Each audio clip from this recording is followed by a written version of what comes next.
Welcome, welcome, welcome. You're listening to the Ask Brien radio show on KHTS 1220 and 98.1 FM. Unfortunately, today we're not in the studio, but that doesn't mean anything. We're all around, and we're all around the world trying to help people, help them in business. That's what Ask Brien radio is all about. And every week, everybody asks us, why do you spell Brien with an E? A-S-K-B-R-I-E-N. And nobody understands why it's spelled with an E. I mean, there are some people from Ireland, and they go, oh, Brian's Pub, let's go there. And that's the Brien, and there is a Brien, B-R-I-E-N. But most people spell their name B-R-I-A-N or B-R-Y-A-N. So we always ask our esteemed, that's with an E, engineer with an E, Mr. Patrick, why do we spell Ask Brien with an E? Well, I'll tell you why. There's a number of words that are almost thematic with the Ask Brien Show. One of which, well, you added a new one that was esteemed, and that's a good one. Don't let it get to your head, though. Yes, sir. It was pretty impressive. I will say, that was pretty impressive, esteemed. I agree with that, actually. Let's not build up the ego. Go ahead. Well, me and Tracy were being empathetic right there. That's one. Empathy. I don't know what that means, but it sounds like a good word. We were putting our what was it? We were putting ourselves in your shoes, sir. We also know that you don't know Patrick, what empathetic means. I saw your so foot. I know my foot. Patrick, I know your foot size. I've seen my foot. There's no way your foot fits in mine. I am a size 13. What can I say? Exactly my point. Outside of that, we also have, let's see, we had empathy, we had engineer, because you can't run the show without the engineers, because it's me and Emily. Well, Emily has an E already, so we already got halfway there. Yeah, and Emily is also one of the other E's now, because Emily is here too. Outside of that, let's see, empathy, we have excellence. That's the 3 big ones you're missing. No, I know, there's a couple. Excellence, because we exude nothing but excellence on the Ask Brien Show. There is experts, because everybody that is brought onto the Ask Brien Show is an expert in their field. And what are you an expert in? I'm an expert in engineering. Even though you don't have the 10,000 hours. He's the boss now. He's the boss now. Of course he's an expert. The boss. Yes, but remember, the buck stops here. Okay. Then there's, let's see, we had excellence. Then we have your 2 personal favorites. They're kind of synonymous with each other. There's excitement and enthusiasm. Woo! There we go. We got enthusiasm. There we go. Yeah. But you're missing the biggest one about why we created the Ask Brien Show. And by the way, experience is now 5 years old. No. Oh. It's now 5 years old. Over 5 years. Happy birthday tonight. Happy birthday, Ask Happy Brien birthday. Show. The biggest one, the biggest reason, the reason why the show is all around, education with an E. That's a new one. We try to educate people. We want to help people out. That's our goal. We help them through 3 different ways. We have startups that can tell us their story, how they made it. Maybe you can follow their advice and create your own. 2, we might have an expert in a specific area, like podcasting, like Tracy, or we might have another expert for YouTube or for any other program that we're actually trying to teach people how they can use and expand their growth and their business. But we're trying to help people expand and grow their business, and we found that live examples having startups and CEOs of startups and business development people can help us, and that's what we try to do each and every week. And we also try to make fun of Patrick. But that's a different story. So, without any further ado, how do you spell ado? A-D-I-E-U. And why is that my favorite word? Because every single letter except for the D is a vowel. And I feel like I'm on Sesame Street. This is true. By the way, where's Big Bird? He's on Sesame Street. Well, we need Big Bird for Ask Brien. Cookie Monster is my favorite, just saying. Snuffleup, I guess, is mine. Oh, of course, because you sound just like him whenever you spell A-D-I-E-U. And I'm more into Nostradamus, but that's okay. Different places, different times as well. Okay, well, we have a really great show. Patrick, we really appreciate you coming on board to help us out with that little stuff. I know you got a lot of work to do. Of course. So without any further ado, you can go do your thing. And we're back Yes, sir. with Jake.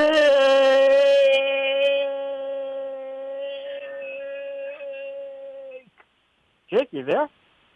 I am in the house. I am happy to be here. Happy New Year, everybody. I was actually saying Jake, but that's okay, Tracy. Oh, okay. I thought you said Tracy. Who could tell? Well, anyway, I'm happy to be here. Well, I am very glad to have our Tracy, my co-host. She's been here for about a year and a half already.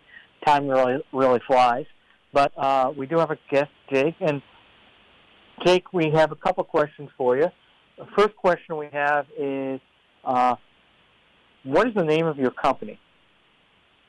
The name of the company is Sober Sidekick. Sober Sidekick, okay. Well, that's a very interesting concept. First, we're going to go over a little bit about the company, and we want to go back and how it was created and how you got to where you are. So what is Sober Sidekick?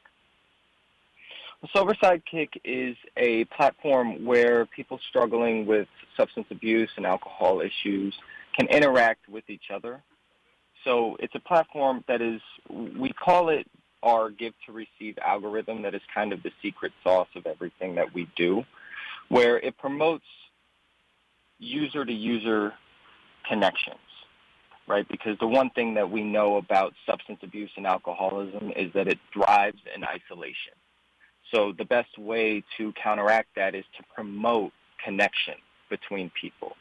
So by give to receive, I mean, if you want to post on the platform, you must first interact with somebody else's post in order to get your post out there. So it promotes connection between people struggling with the same things. So is this for just alcohol and drug, or is this any addiction? So primarily what we see within our users is struggling with substance abuse and alcohol, but ironically, most of the content generated by our users focuses on just real life, adapting to real life and dealing with the issues that they share. So struggling with substance abuse, but how to cultivate a new life post getting sober. Now, are you connected with groups like AA and other groups of that nature, or not? So no, we aren't connected with groups like AA. A lot of our users do tend to gravitate towards different 12-step programs, but we don't have any affiliation with any of those 12-step programs. And you have a website, an app. Where are you? Yeah, so you can find us on www.sobersidekick.com, and that will drive you to the App Store, whether it be Google Play or iOS, and just going on any App Store or Google Play and searching Sober Sidekick, you'd be able to download the app, and it's free for all users. So do you have to have a problem? Do you have to have an alcohol problem or drug problem in order to become a member, or can anyone become a member? Well, anybody can become a member. I mean, we do prompt people when they download the app to, suggest tracking their sobriety through a sober counter. Somebody who doesn't have any experience struggling with alcoholism or drug addiction may not find a ton of use out of it, but I do think that peer-to-peer support can be beneficial for anybody in just talking to people and talking about life. And, well, first of all, if the app is free, are you working for free, or do you have a salary? I mean, I know that might be very personal, but I mean, I think some people have to pay their bills. Yeah, of course. I mean, everybody has to make a living, and, I think one thing that sobriety is built off of, just to disclose, I myself am sober 10 years, and so this is something that's near and dear to my heart, and a lot of sobriety is really built off of altruism. So having a platform where everybody can have free access to connection and fellowship is something that's very important to us as a company. Now, on the flip side of things, yes, we do have to generate some sort of revenue to be able to provide the platform. And we do so by partnering with facilities, therapeutic environments that can have the ability to help the users that are on our platform that are seeking a therapeutic release, a way to get help in those beginning phases of their journey in getting sober. So we work with facilities who do pay to have access to the platform and be able to connect with users and find the help needed for them. So do the companies that are investing and putting sponsorships on your app, are they getting ads or other informal information being spit out to the public, or just the name, or what do they get out of it?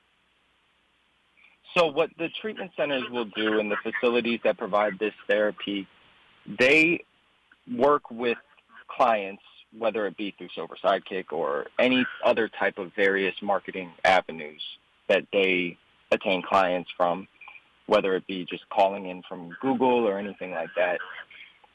They utilize health insurance and bill health insurance to help pay for the treatment. So health insurance covers the treatment with the program, and that enables these companies to have marketing budgets. So then they pay other marketing avenues to promote their business and speak with struggling alcoholics and addicts to go to treatment. So that's how they generate their revenue to be able to pay for the marketing access. Right, but my question was more geared towards, does your app have advertising on it from those companies? So what we've done is we've created we call smart ads. So the ads are shown to individuals who identify as having less than 30 days sober and are actively struggling. So what we did was we created an integrative ad that actually asks questions in live time to the user who is speaking to us. So they're the treatment center. So they are saying, what's going on? Why are you seeking help? Are you open to treatment or some sort of therapeutic environment? And how long have you been sober for? And do you have health insurance coverage and things like that? And then they are then connected to the treatment center, who will then continue the conversation with them. Now, is that voluntary by the member of your Sober Sidekick to actually give that information, or are they required to give that information? That information is transmitted without their knowledge. No. It's known that they're being connected to a facility. We make it known to them, and it isn't involuntary. If they don't want to fill that out, if they don't feel comfortable filling it, they don't have to, and they can still request contact. So they can say, I don't want to answer that, I don't want to answer that, and still be connected and still talk to somebody. Can people do this anonymously? Yes, so the whole app is anonymous.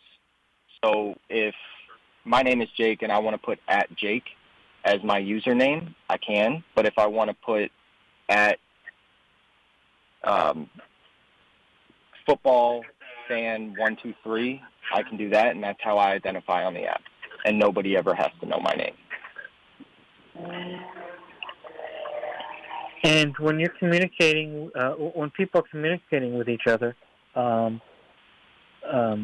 it's just like Facebook Messenger concept or WhatsApp. They're just communicating via that. How do they connect with people?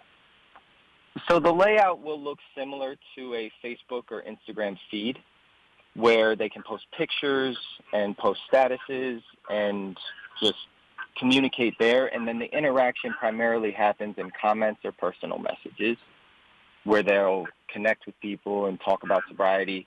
And we offer access to 24-hour meetings, 12-step meetings, anything like that. So if somebody does want to get on the platform and go to a Zoom meeting of some sort, or video meeting, they can. So they can connect there as well. And when did the company start? company started back in 2018. Was when the first MVP was launched by my partner, Chris Thompson. He's the developer on the project. And how many people, how many members are there? We've grown to 80,000 downloads over the last, we went from 10,000 to 80,000 downloads over the last year. That's a phenomenal growth. How did you, how did you expand that growth? I mean, were you marketing on Google? I mean, was it just taking the money from the partners, from the clinics, and just using that money to market and advertise? What was your primary method to grow at such a high rate? So that was a lot of our strategy. So the first 10,000 users that downloaded the app, we wanted to focus on user experience. We wanted to make sure that there was a solid foundation in the platform. So that was organic. It was 100% organic, just making sure that the user interface and everything flowed right and everybody felt like they were getting something out of the app. And then as we scaled and started the revenue model, we began to inject some of that, most of that actually, as many of the founders you talk to, they inject most of the money back into the business that they earn early on. And we put that into different avenues of marketing, whether that be ASO, Google, and just App Store optimization that we would funnel that money into to make sure that our app was out in front of people. Well, even to get 10,000 organically isn't easy, especially if you don't have a lot of money. So before we go there, let's take one step back.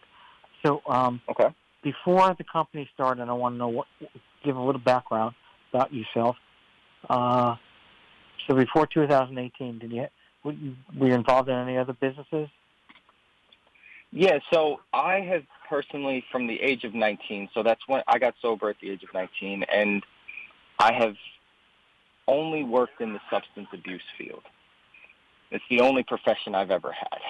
So I've done everything from being a technician at a facility, a behavioral health technician, up to being a sober companion. I was business development, admissions, alumni, director of marketing. So I've held several different positions in the substance abuse field. So it's really all I know. Surprisingly, I don't come from a tech background. I come from the treatment background, but it's kind of the perfect fit in doing this and in dealing with this demographic of people, because it's an understanding of the type of person. I firmly believe it's hard for a non-alcoholic to help an alcoholic. There has to be a sense of relatability there, an understanding and saying, I've been there, right? And that's where all of my passion lies, is making sure, and I learned this at 19 years old, was that I want to give back. It's all I want to do. I want to make sure that I'm helping the next person with no motive, right? It was just out of pure, my life has changed and I want to give that back to other people. So that's my whole background. Now, the company is owned by you and this other, you said you have a partner, correct? Yes, so there's 3 partners, and it's funny because I have to call them by their last names because it's 2 Chris's. It's Jake and the Chris's. One is Chris Aberme, and he handles most of our marketing from the download perspective. And then there's Chris Thompson, who is the original founder and the developer on the project. And he is, that's Chris Thompson. So it's Jake and the Chris's. Sounds like a rock band. Or Sorry? JC. Sounds like a rock band or like a JC for Jesus Christ, but okay. Yeah. I mean, Jake and C squared. Part, right? Exactly. Yeah. JC squared. A little different than EMC squared, but yeah. Well, how did you 3 of you get together? So I know Chris just through the treatment field. Chris and I connected a few years back, and we just stayed in touch. and continued to stay in touch. And I knew what he was working on, and he knew what I did for a living. So when we reconnected, he called and just asked for some advice, and I sat down with him several times, and that eventually formed into me becoming a partner of the company and a co-founder. And the other Chris, I feel like I have to say their last names, just refer to them as their last names.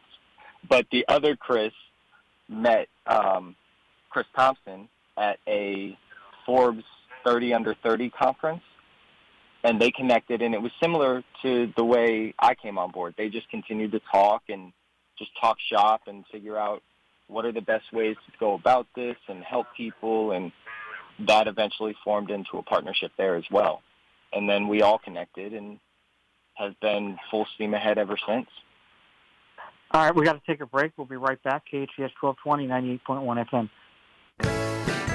Hi, I'm Steve Cruz, and my wife and I own the local pub and grill. With 19 70-inch TVs, it's the best place in the valley to catch a game. We have a vast selection of beer, wine, and specialty cocktails to choose from, including our charity ale, where 10% of every pint we sell goes to Carousel Ranch. Our menu features classics with a flavorful twist. Come by for Taco Trivia Tuesdays at 7, Wines Day for bingo and karaoke starting at 8 p.m., and karaoke every Saturday at 9. Local Pub and Grill, right next to Bevmo on the Old Road. Support local, support community. The most dangerous threats facing our nation are investigated, chased down, and solved by the FBI. The world is absolutely a scarier place today. Discover the largest and most complete collection of real artifacts on tour, spanning the most storied FBI cases in our history. You can run, but you can't hide. Investigate 9/11, the Unabomber, Bonnie and Clyde, and more. FBI. From Al Capone to Al Qaeda, now open at the Reagan Library. Don't miss it. If you have a business problem, if someone doesn't honor their agreement and you need an aggressive attorney with over 27 years experience, the Law Office of Peter Bronstein has helped partners resolve disputes, franchisees resolve disputes, and other business owners who have a challenge. Let the Law Office of Peter Bronstein take your stress away. Visit lacorporateattorney.com. Don't wait too long and lose your rights. Solve your business challenge problem today. Visit lacorporateattorney.com.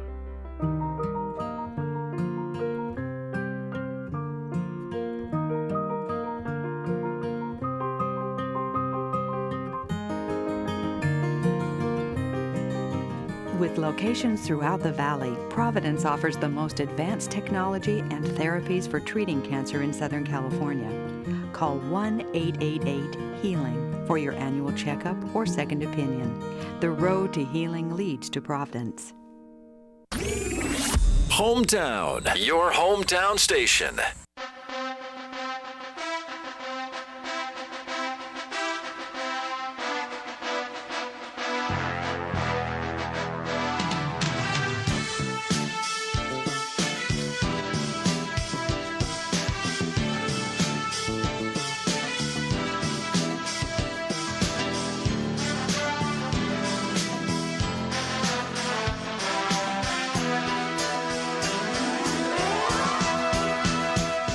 Welcome back. You're listening to Ask Brien Radio Show on KHTS 1220 and 98.1 FM. And for anyone who's missed the first half, well, I would go back and listen to it. We've got a lot of information here. Sober Sidekick is a new concept, and we have Jake on the line with, he has two founding partners as well, Chris, and the other guy's name is Chris. What are the odds? Anyway, we have Traci coming in live. You're on, Traci. Again, happy to be here. So, Jake, going from a growth of 10,000 downloads of your app to 80,000, I mean, that's an astronomical trajectory of growth for you. Do you attribute a lot of that to the pandemic and people's inability to attend meetings in person as they're trying to recover? I do think it plays a part. I think a big thing that surrounds addiction, as we all know, is stigma. And having the ability to be anonymous on a platform and discuss an issue that can be somewhat taboo, I mean, it's kind of relieving to people. And I think if we break it down to core statistics and you look at very passive statistics that say 21 million Americans suffer from this. And the data shows us that only 1 in 7 will ever receive help for their problem. So that asks us, what is happening with the 6 out of 7 who never receive help, and why aren't they receiving help? And when we look at that, we see psychology talking about how stigma is the primary reason behind it. So offering this during a time like this over these last 2 years, I do see as playing a part in some of that growth. So I know you mentioned earlier that you're connected with the treatment centers, and my question to you is, I understand that there are benefits from being connected to the people who download the app, but how are people finding out about the app in the first place? And how are you being able to credit that amount of growth to, is it the organic marketing efforts? Are you doing digital marketing? Are you investing in strategic partnerships? How are people finding out about Sober Sidekick? So we're personally doing some targeted marketing. We get a lot of organic growth as well, simply through people going on the App Store who are curious about getting sober. This may be the first time that they've ever thought, maybe I need to take a look at my drinking, or maybe this is getting out of hand, or I had surgery and I've continued to be taking these painkillers that I got, and it's becoming a problem in my life. And maybe they just want to track their sobriety, or they want to talk to somebody. So they'll look up addiction app or sober counter or different things like that, and they'll come across our app. And we do have targeted marketing to make sure that we're getting in front of the right people. So I think it's a healthy blend of everything that you've mentioned that has led to this growth. I mean, our goal with that growth is to make sure we're still providing the same attention to detail that we provided day one. And what is the average age demographic that's using the app? Do you find, because of the technology piece, that it skews younger, or are you seeing all ranges of male, female, and all different age demographics? I see it. It's really a melting pot, which only it only kind of validates what I was just talking about, where there's a large demographic of people that have never been introduced to a form of help for themselves.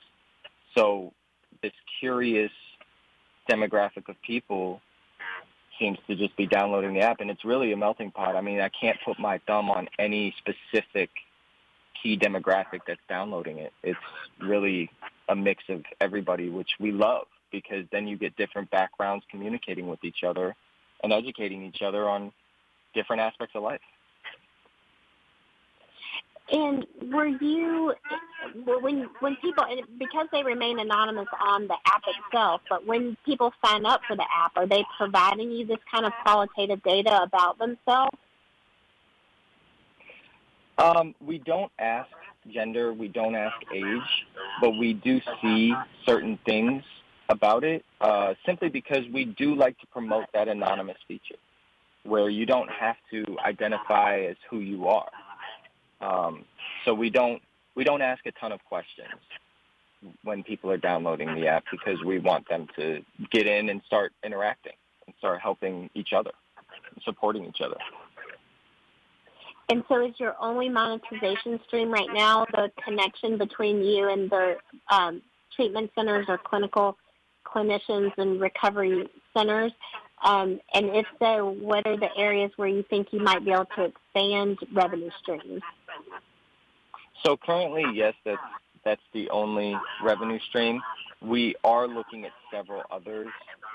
And I think personally, just from my own background, I mean, from my own story, I can tell you that when I got sober, one of the primary things that I was told by most people was, man, I wish I got it when I was your age. And what that leads me down the road of is, well, I was in college when I got it, and I think there's a huge demographic in college when it comes to this, where some people are starting this journey that doesn't have a very pleasant ending.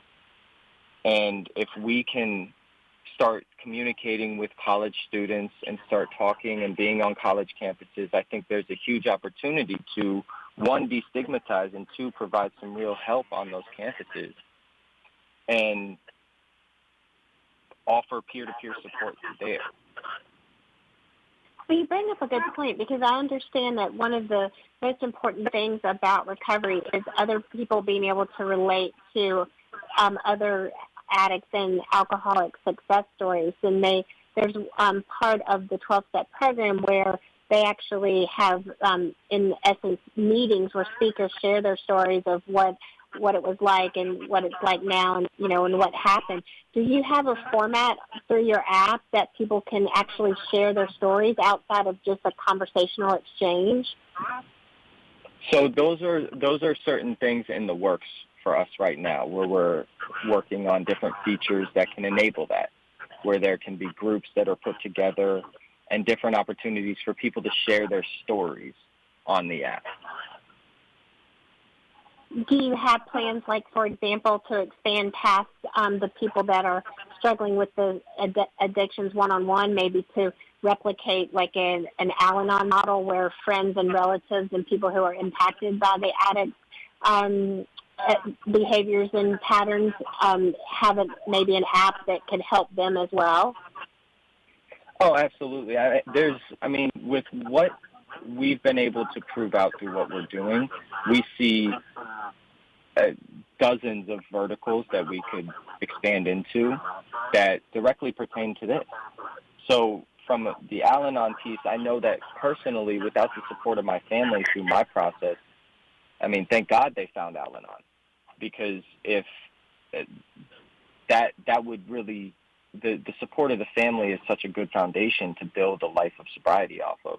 So we see a lot of that. Right now, we're very hyper-focused on what's right in front of us. We do have several things that we are working on in that regard from a vertical standpoint. But, yeah, to answer your question, yes, we have discussed all of those things, and we are working on certain aspects when it comes to that, and family support, because there's a ton of value there.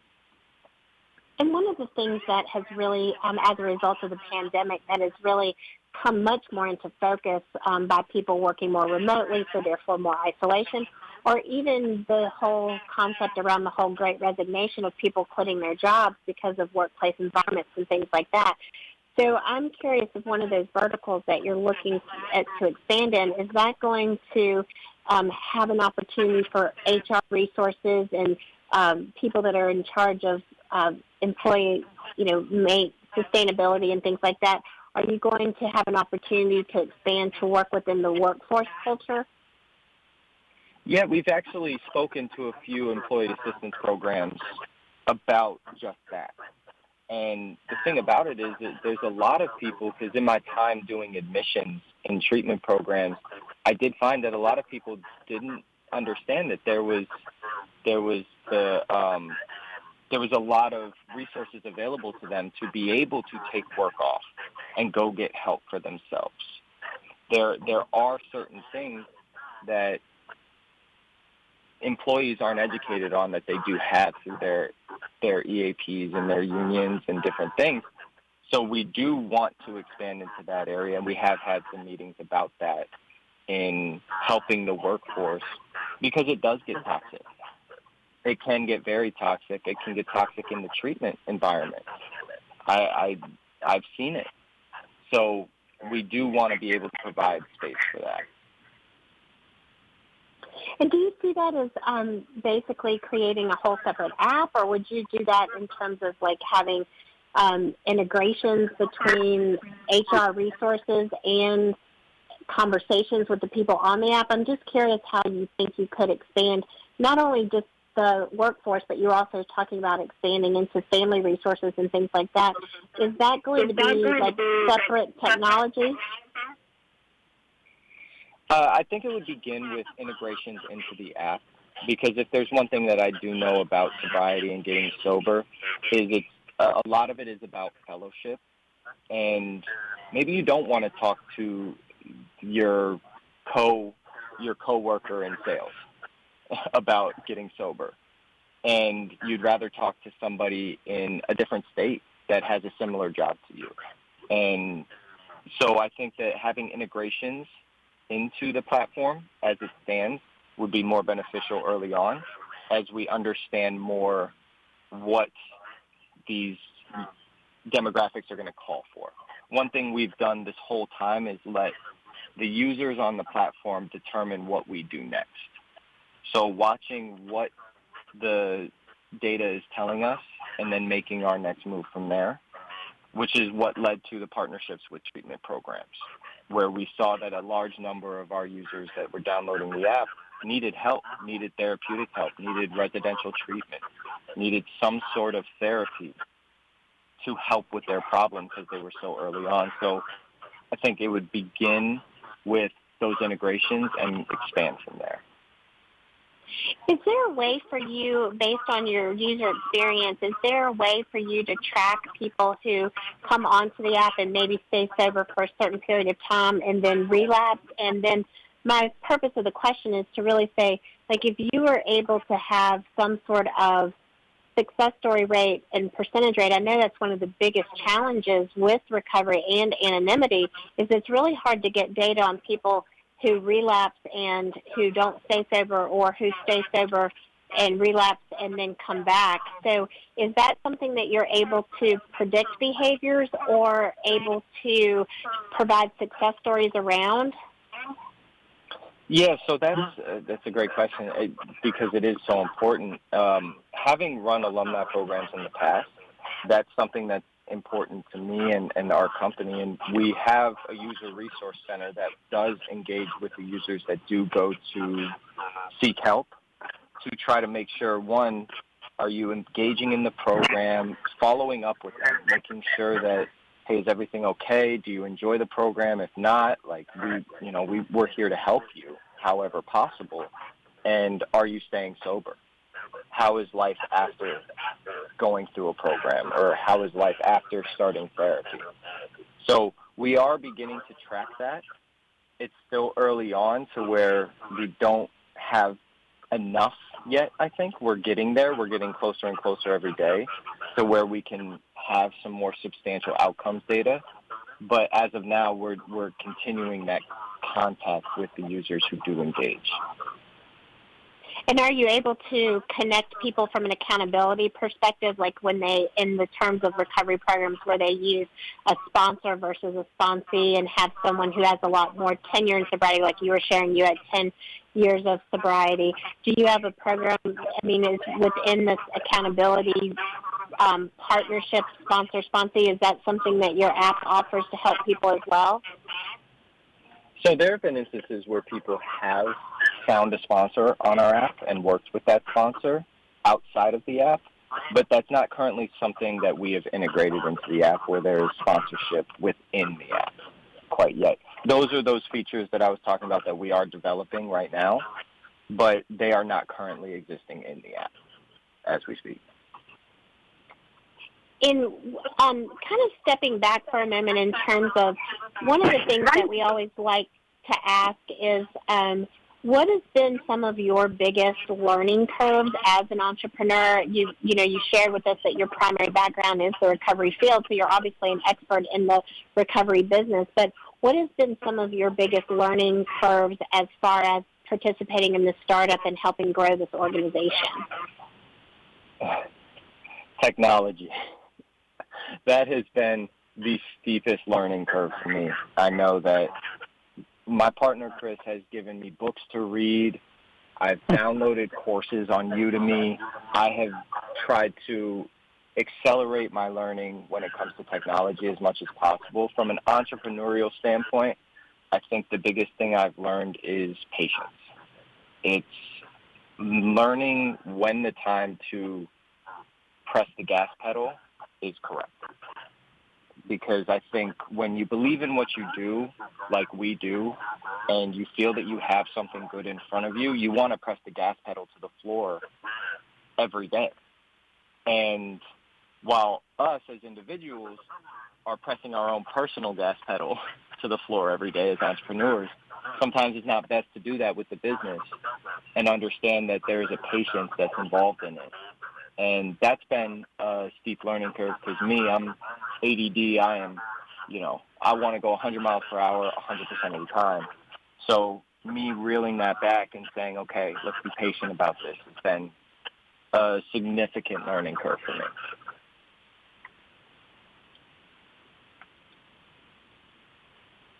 Well, we're going to be taking a break. We'll be right back with KHTS 1220, 98.1 FM. The shows must go on. The Main in Santa Clarita is your destination for free online music, theater, art, and entertainment opportunities. Tune into fun variety nights, join a talent show, learn from filmmaking experts, attend a modern play, and more from the comfort of your home. For more information and to view upcoming events, go to facebook.com/themain-newhall or at themain.org. Enjoy the shows.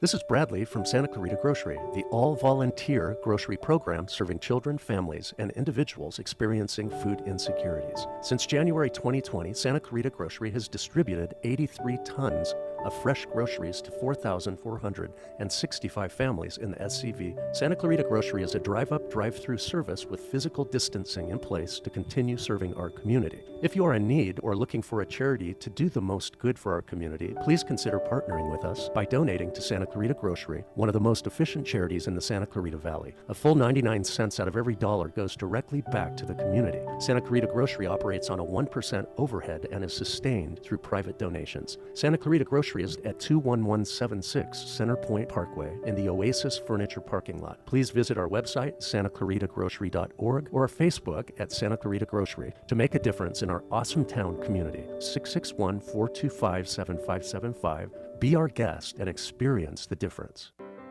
If you have a business problem, if someone doesn't honor their agreement and you need an aggressive attorney with over 27 years experience, the law office of Peter Bronstein has helped partners resolve disputes, franchisees resolve disputes, and other business owners who have a challenge. Let the law office of Peter Bronstein take your stress away. Visit lacorporateattorney.com. Don't wait too long and lose your rights. Solve your business challenge problem today. Visit lacorporateattorney.com.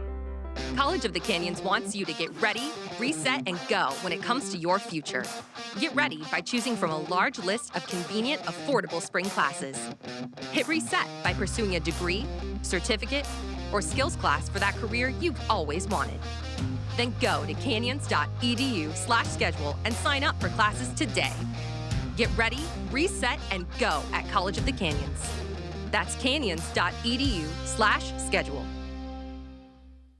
Hey, Ned, why are you wearing a cape? I'm a superhero. Ned, you're a Pacific Air technician. No, I'm a superhero. I just fixed another carbon monoxide leak in a customer's heating system. I'm saving homes, lives, and maybe saving the world.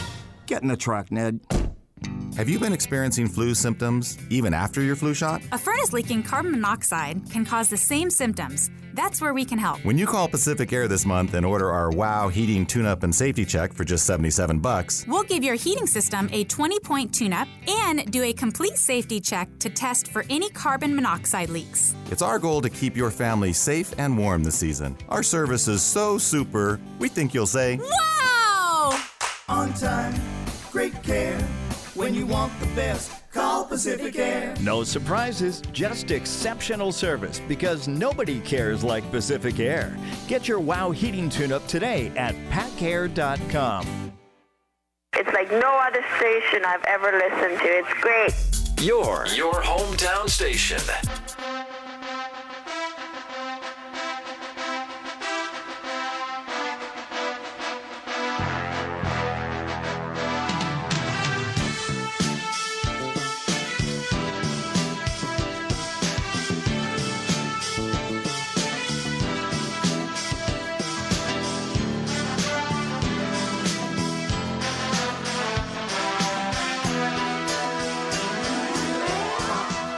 And welcome back to the Ask Brien radio show, KHTS 1220 and 98.1 FM, with my co-host,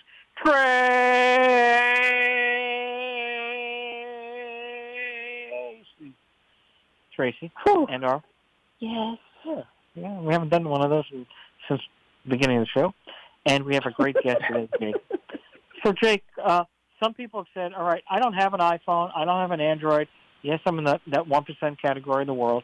So, but I want to participate in this app. So what can I do? What should we tell them? So if you go to the website on sobersidekick.com, there's an email prompt down in the corner, and you can send an email to our support team, and we can make sure that we do what we can to connect you with people in your local area, however we can, or see if we can develop something for you for that, because maybe there's a small demographic that needs it that has a certain phone that can't get the app. But you can email us directly. Go ahead. Yeah, I was going to say, do you want to give out the email, though? That'd be helpful. Yeah, so the email is support@sobersidekick.com. And that'll go to all of us, and one of us will get back to them. See, you're already I just also want to... and you're asking, I mean, going on the... I just want to say from personal experience of checking out the website that I love the way that you make it so easy for the users that the downloading the app is prompted right away, so there's no you don't have to look around for it. So it's a really good user experience that you developed for that. So in terms of growth, what's next, and where do you see your team expanding? Well, what's next is we want to continue to scale. We want to make more hires, so that feeds into the second part of your question. What we want to do is be able to hire more user resource and more developers and more user experience individuals to be able to really ramp this up and do a lot of those integrations that we talked about on this call so that we can kick this thing into high gear and really start helping people at a much greater capacity and get more and more people connected across the globe, not just in the United States, but across the globe.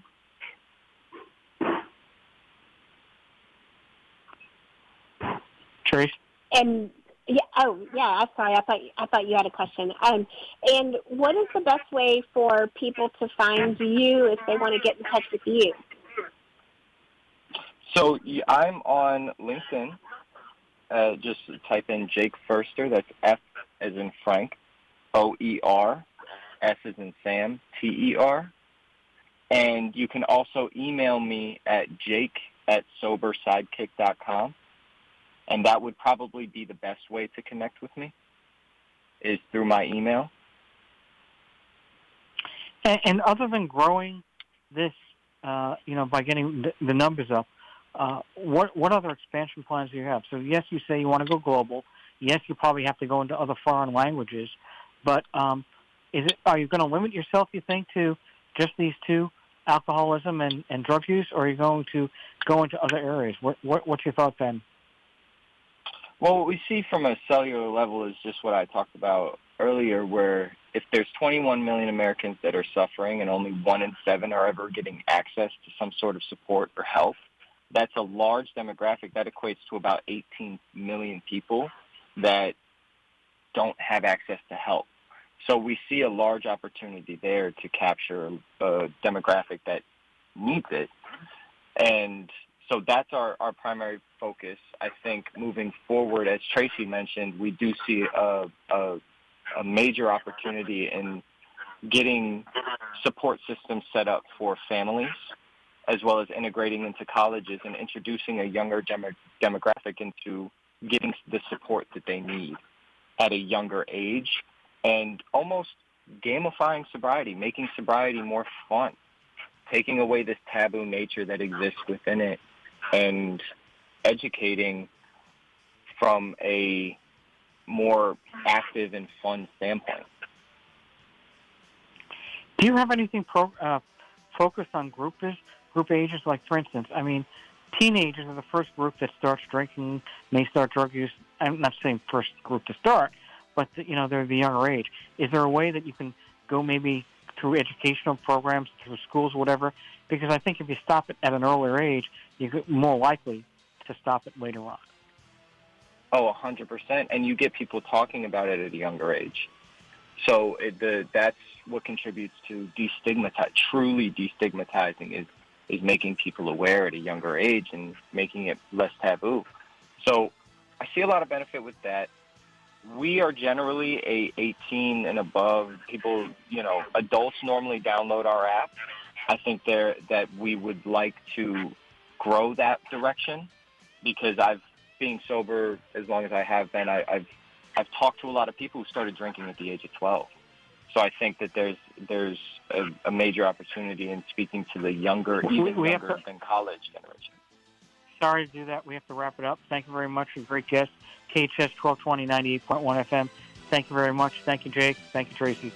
Thank you. Thank